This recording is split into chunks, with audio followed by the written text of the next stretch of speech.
Hi everyone, my name is Kristin and I am the Senior Children's Librarian here at the Monterey Park Bergamaya Library. In celebration of Asian American and Pacific Islander Heritage Month, we are sharing read alouds every Tuesday, and this week I will be sharing Cora Cooks Pancit. This is written by Dorina Lazo Gilmore and illustrated by Kristi Valiant. Cora loved the kitchen. She loved to drink in the smells of Mama's Filipino dishes. Cora's older sisters and brother often helped with the cooking. They got the grown-up jobs like shredding the chicken or mixing the noodles in the pot.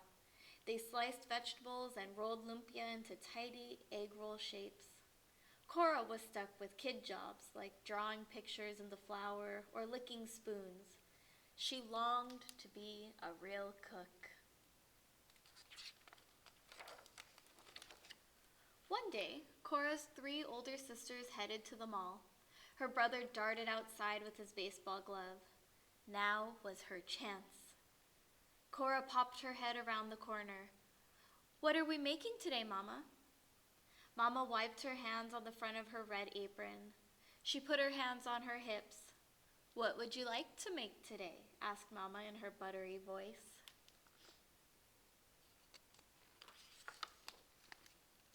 Cora was surprised Mama was letting her decide.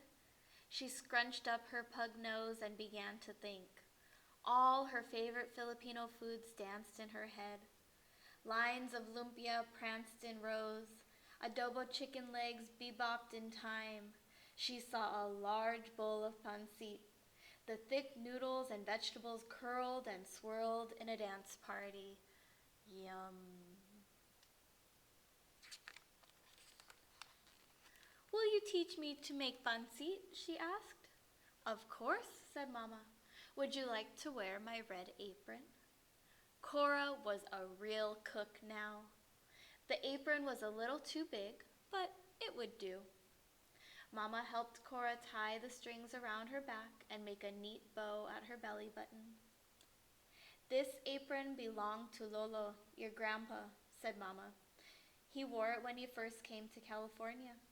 He was a cook for the Filipino farm workers who picked strawberries and grapes in the fields."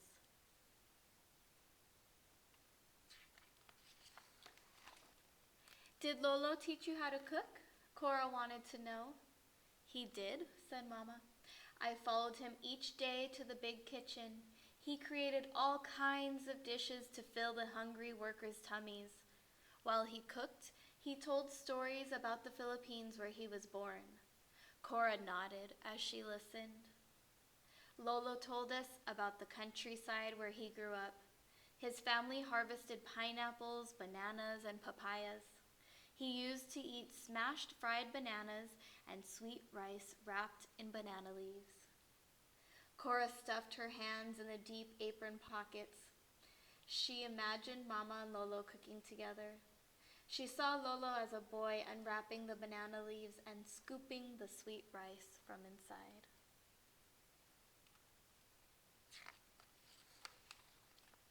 Cora knew the rules in Mama's kitchen. She scrubbed her hands with soap. Mama dug in the cupboards and refrigerator for ingredients. She listed what they needed for the pancit: chicken, celery, carrots, mushrooms, onions, baby corn, cabbage, ginger, garlic, soy sauce. "Don't forget the noodles," said Cora. "Oh yes, the noodles," said Mama. "Let's get started," Mama told Cora.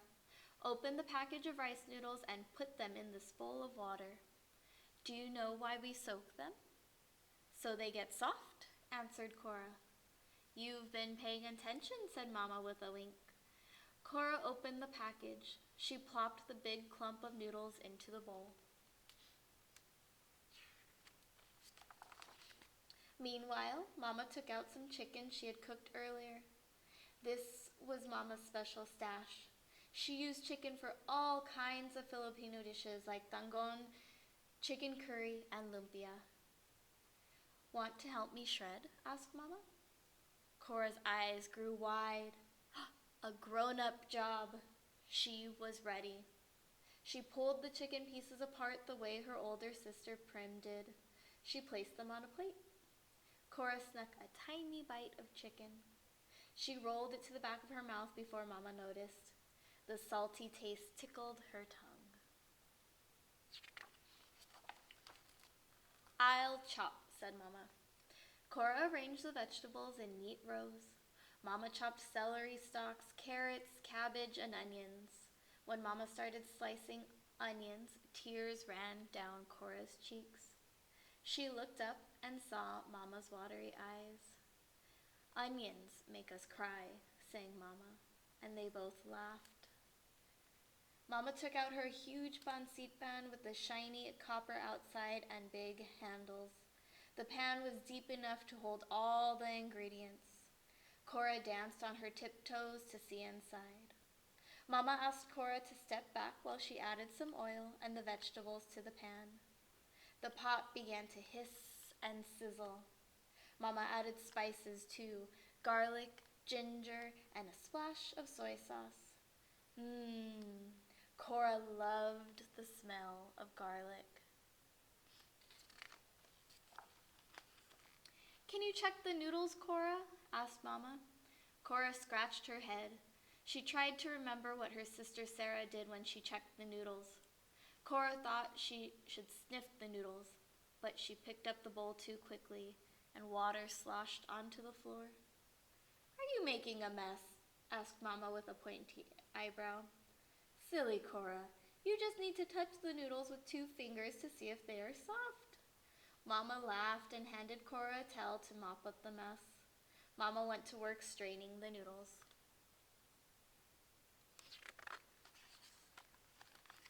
"Now for the fun part," said Mama. "Let's add the noodles to the pancit pan." "Can I stir?" asked Cora. She knew this was another grown-up job. "Yes, but be careful near the burner," called Mama, who pulled out a stool for Cora to stand on. Cora began to stir in a wide circle. She watched the noodles somersault over the carrots and celery. She made the soft onions sway this way and that. The smell of ginger mixing with garlic floated to her nose. A few mushrooms escaped from the pot. Oops!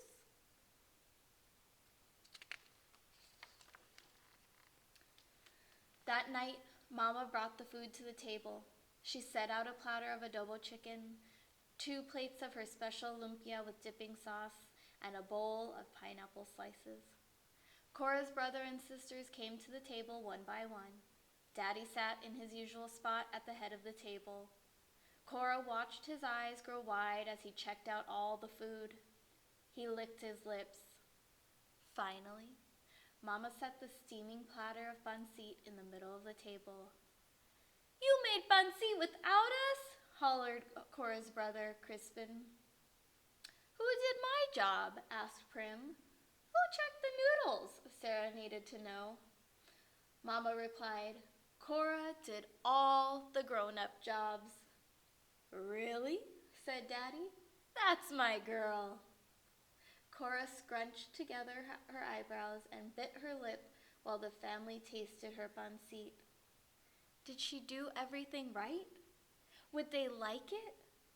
Would Mama tell about the accident with the noodles?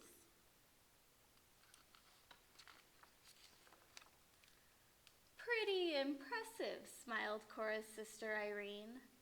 Kristin chomped on a big spoonful of pancit and elbowed Cora. "Not too bad," Kristin said. Cora grinned. Her eyes sparkled with delight. Daddy sat back in his chair. "This tastes like your Lolo's pancit," he said. Cora beamed with pride. "Salamat!" she cried out. "Thank you!" The family laughed. Cora was still wearing Mama's red apron.